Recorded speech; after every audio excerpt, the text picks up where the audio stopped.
there was a young man, a promising up-and-comer, dare I say, by the name of Mario Cristobal, who reached out earlier today. They've made some big moves, of course, the brand new head coach at Miami. And so what I wanted to do to start the show, actually, is I wanted to bring MC in, and I wanted to, instead of me telling you what I think about some of the moves they're making, I wanted him to be able to tell you himself. So without further ado, let's go ahead and let's bring Mario Cristobal in to start the show here.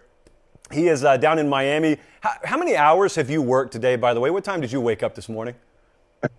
Well, I lost count the day I got down here, and we've been going ever since. Kind of like Groundhog Day. You start up early, and they just kind of keep going and going and going. And from what I understand, tomorrow is Monday, which is the first day of school for my kids, so I need to be ready for that. So there's a lot going on. Now, for those of you watching, just because something's put out on the internet doesn't mean immediately everyone can talk about it. So here's what I'm going to do. I'm going to take a softball in my hand, and I'm going to toss it in such a way that you can hit it wherever you want to. Mario Cristobal, head coach of Miami, there is a lot of headlines out there that say a lot of big things are happening with your staff. And so can you tell us just very, very quickly what the hiring process has been like? Where are things right now, and what's the next week or so going to look like with Miami football? Well, we're swinging big. We're going, so to speak, big game fishing. We feel that the players here deserve the best Power 5 developmental experience possible. And, we're very meticulous. We're very calculated with our moves. And we feel we have locked in on the right ones. I'm sure you saw a lot of news surrounding the guys, a lot of buzz surrounding some real impressive guys that have achieved the highest honor as assistant coaches and coordinators, and they're headed down to South Beach. Actually, they're headed down to Miami. We're kind of far from South Beach, but you know what I'm saying. These guys are phenomenal human beings, exceptional coaches and mentors, and they're elite. They're elite, and we're certainly glad to have them. And there'll be a lot of news surrounding this stuff in the next couple of days, but we're not done. It's a great start. We're super excited to have them, but again, we're just getting started. Is this fun to you? Like, do you like coaching the game more, or like I used to love the game called Sim City. It was old school, but it's where you get to build everything. I love building things. Is this the part that excites you, or do you get more excited once you got everything in place and you're ready to go? Well, I love this. I truly believe that when you are hiring coordinators and coaches, it's still a partnership. It's still, so to speak, a marriage, right? You want to make sure that they complement each other, because you're going to have to practice against each other. And if you can't get the right type of technical, fundamental, and schematic work, then you're not going to have the kind of product you want on the field. So that's really, really important. Philosophically, everything from principles and values, philosophies have to be unified and galvanized. You've got to be surrounded by great people that love to work, that are all about the student athletes. And with that if you have that kind of passion and you have that drive and work ethic and you're ambitious, if you're a part of this organization, you're going to go far. You're going to do well. And we're loading up on those kind of guys. These guys are legitimate difference makers. I can't wait to get going with them. So I don't know how much time you spend on the internet, but I peruse it a fair amount. And the internet has told me that you want to run a run-first offense down in Miami. That's why you're making the hires you're making. That's the direction you want to go. So explain it to us like we are 5 years old. What does the offense in an ideal world look like under Mario Cristobal at Miami? Yeah, I wouldn't listen to the internet much as it relates to anything regarding football, myself, or anybody. From what I understand, if I would have read the internet over the past month and a half, we hired 44 different coordinators. So I tend to stick to what we know and how we do things. But no, we're a balanced attack, Coach Blank that is going to be joining us. We really morphed into an unbelievable system while we were at another place, not together, but in different parts of time. Some that really came about through a little bit of trial and error, but a lot of research and a lot of time invested in places that ran really explosive, mixed tempo. So the ability to go both really, really fast, to slow it down when you have to, but a true power spread offense where you can get downhill in the running game and outside, but create explosive pass plays. And the history of how we morphed over at Alabama when we were over there, and that has always been the vision. Taking those steps to become a really explosive and efficient offense that plays with power, that plays with physicality, but takes advantage of all the explosive players down here in South Florida. And with a great quarterback, we plan to be balanced. In an ideal world, we like to be right down the middle, 50-50.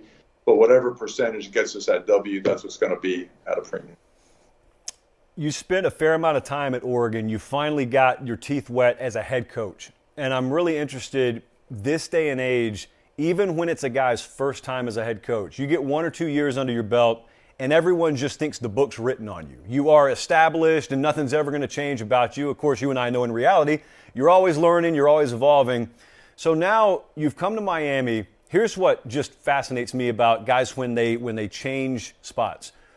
What changes with them, I guess, is what I want to ask you. In other words, when you look back on your time so far as a head coach, which lessons have you learned? And is there anything, like, are there critical factors that you look to adjust in your own approach, philosophically, in your own approach with how you deal with players moving forward that may put a different stamp on you at Miami than maybe we saw at Oregon?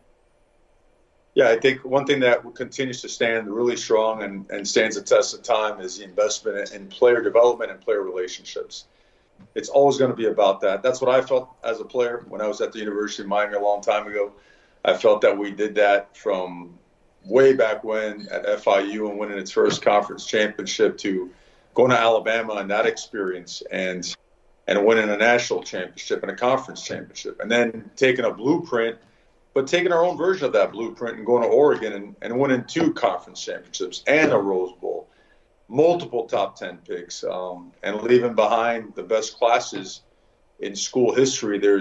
It's like you take all the things that you feel work really well, you invest in them, but while you're investing in people. We're really big on making sure that we're not just collecting talent, we're investing in people. And by that I mean the players, your staff, whatever method or whatever facet of personnel that's entering your organization, your building, make sure that you're just throwing everything you have into them to make sure that they're developing, because they're having some type of impact on somebody. It's got to be a positive one. It's got to be productive. It's got to be significant. One time you and I spoke, it was right at the outset of COVID. People had a little more time on their hands, and you gave us a full hour, which I was very appreciative of. During that hour, you talked a little bit about your time at Alabama, and you pointed to a notebook in the background, or these several binders, and you said, you see those are the lessons I learned at Alabama. I took notes every day, and look, that's an entire show. I mean, you and I could talk for hours and hours about that, but I'm really curious, like, how specifically does that apply to the way you go about things today? What do you know because of your time there that maybe was totally foreign to you before you darkened the doors of Alabama? I mean, there's always some type of carryover, but there's variations of situations and circumstances, and you can't get enough practice at that. And it's no different than players practicing, red zone offense, third down defense. You've got to see those things again and again and again and practice them so when they do arise, when they do surface, that you have a plan for them. I mean, our responsibility is massive. I mean, we are responsible for the sons of these families that have invested in the world and their children.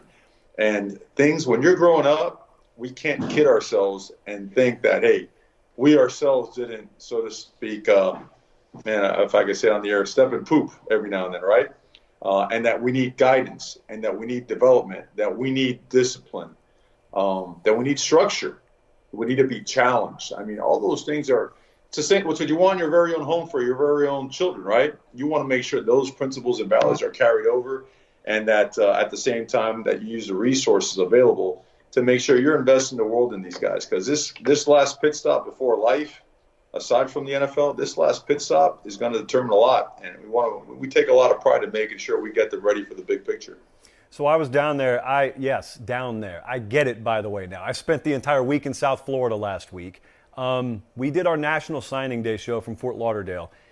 And I remember being down there when we did early signing day in December. And that U logo was nowhere to be found. And then all of a sudden, I'm looking over at Wiltfong, I'm looking over at Steve Ivins, and they're saying, hey, or Andrew Ivins, and they're saying, we need to talk Miami, And all of a sudden, there you guys are. You've been there like 5 minutes, and there you guys are. You finished with the highest rated class in the state of Florida, which blows my mind. And there were a couple of really big additions late there. You can get into it if you want to. But in general, I want to ask you, when I say the word recruiting, what does it mean to you?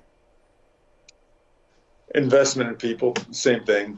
I mean, it's it's just never changed. I think sometimes people ask, hey, how come you guys are having success recruiting? It's like, because we're ourselves, because we believe in what we do. We believe in people, and this for us, brother, this for us is always going to be a vocation. It's never going to be a job. And it just so happens that this time, this thing that I'm wearing on my shirt, well, I had it slapped on the side of my helmet when I played, and have a couple of zippers on my body due to wearing this uniform, wearing this logo and label and playing with some brothers with some difference-making, game-changing moments in my life. So recruiting is showing and telling the world and the people that you're targeting exactly what's inside you, what's in your heart about a certain place. So, man, it comes as natural as anything else that you do. And just again, man, when it's an honor. It's an honor. So I don't know if that answers the question, but hopefully gives you a little bit of an idea about how I view it. I am looking right now at new head coaches, some of whom have never been coaches before, and I'm looking at guys like you who have now had a few years under your belt. You and I were actually talking earlier today about this.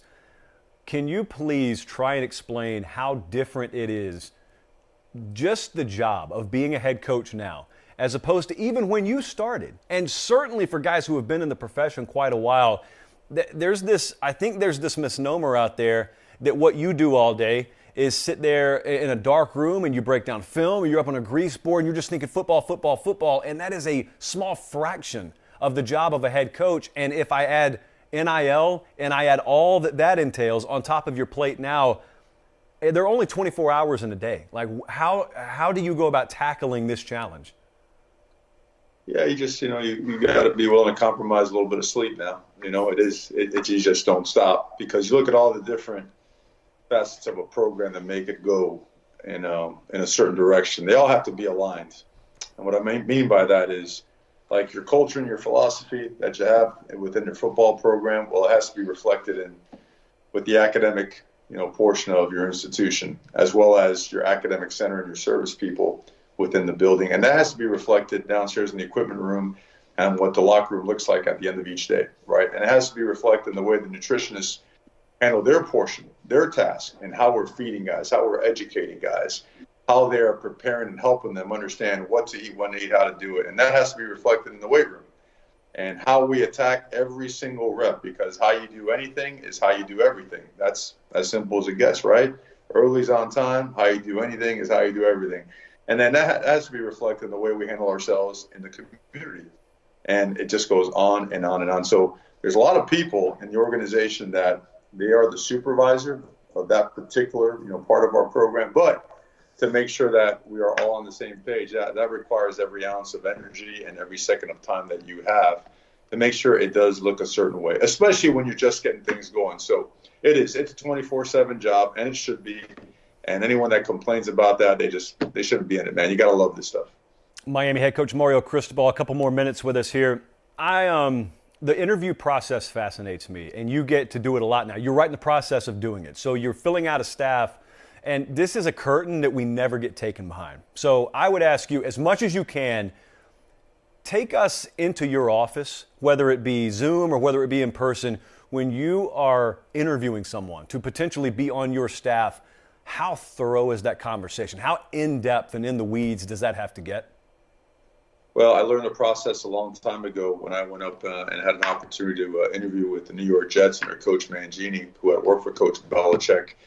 And I had never been put through anything like that. And the process we do now are identical to what that was back then, where, you get there and of course you meet everybody. And after you do, immediately you are right up on the board, and you are asked to explain exactly what you do and how you do it in your own terms, because you have to give someone the ability to whatever they're comfortable with and what they do. All right, talk to us. Talk to us like we're freshmen in that room for the first time and hearing it for the first time. And then after that, the questions come. And the questions are really thorough. Let me hit this button here because this thing I'm bad with technology, which you guys already know.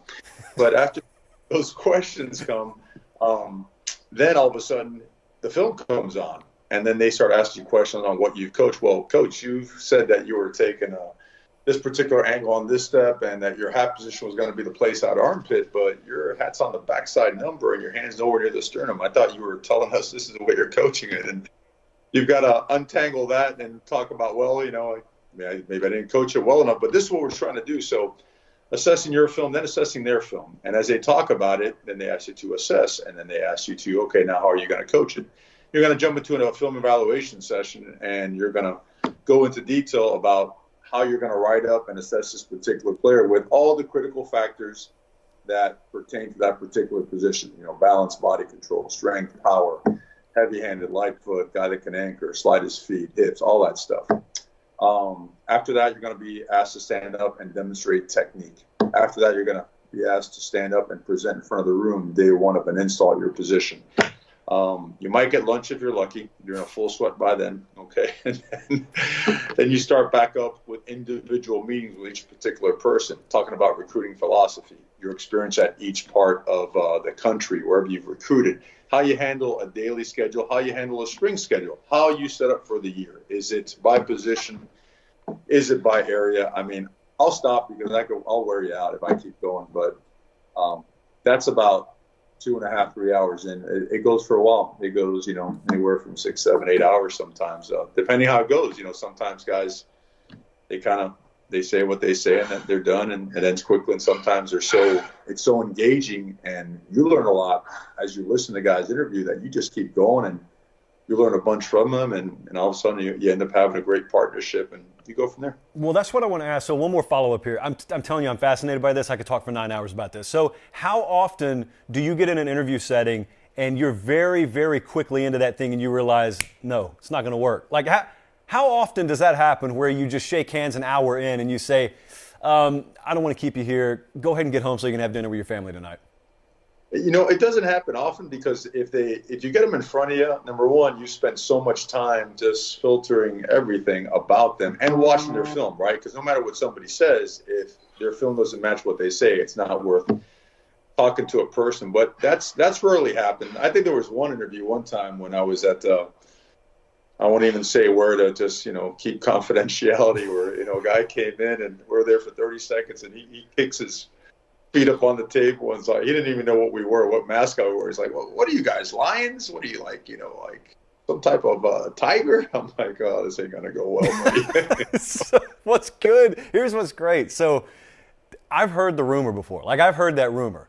And I wanted to see if I could draw it out of you. Now that we have it confirmed, I know all the names. I'm not going to share them on air. I know the rest of the story. It is beautiful that just got confirmed. Look, I appreciate you joining us. One more question here. So we are about, a month away from spring ball. You've gotten in there. It's like drinking from a fire hose, I know. But you've looked over that roster, at least with a cursory glance. What do we think about what we're inheriting? What will spring look like? Like when we finally hit the ground running, what are the first orders of business? Well, I think it's taking place right now. First order of business is, again, first and foremost, discipline, accountability, strength and conditioning. Our strength staff has been off and running, and they've been doing a phenomenal job. They've challenged our players, and our players have responded really, really well. And we have a very clear understanding that we're going to do things a certain way, and that's what it takes. And if you're willing to not do it a certain way, you're willing to give away an ACC championship and more. So we have that understanding. We're off to a great start. But again, this is when your strength and conditioning program is underway, you're going against, your own conditioning, whistles, cones, lines, right? It doesn't push back like football, but it's a great first step in testing exactly where we are from a physical and mental standpoint as it relates to conditioning and toughness. So really good start so far. From there, we'll transition into our skill development, which will take place this week, as well as the fourth quarter program. We got time to install what we'll install. When we go, we go fast. So we're pretty much on schedule minus a day or so, and we'll make it up. Miami head coach Mario Cristobal. Now look, I told you we got this poverty coffee up here. It's coffee in a can. You got the real stuff, the Cuban stuff down there. So I have you on your word. If I send you the address, you're going to take care of us, correct? And I mean, I'm watching this, and it's almost sacrilegious to my ancestors to be talking about any other form of caffeine like that. So because of that, and because I truly care about, your intake. I know you've got your gallons of water and take care of your body and healthy. I'm going to send you the best of the best to make sure you are properly caffeinated to the highest level. All right, let me toast you with this now crushed up caffeine in a can. Sir, we appreciate you joining us. Mario Cristobal, Miami head coach. We will, I'll find any excuse I can to make it down to South Florida this spring. Hope to see you soon. I appreciate you joining us, man. You got it, brother. Thank you, man.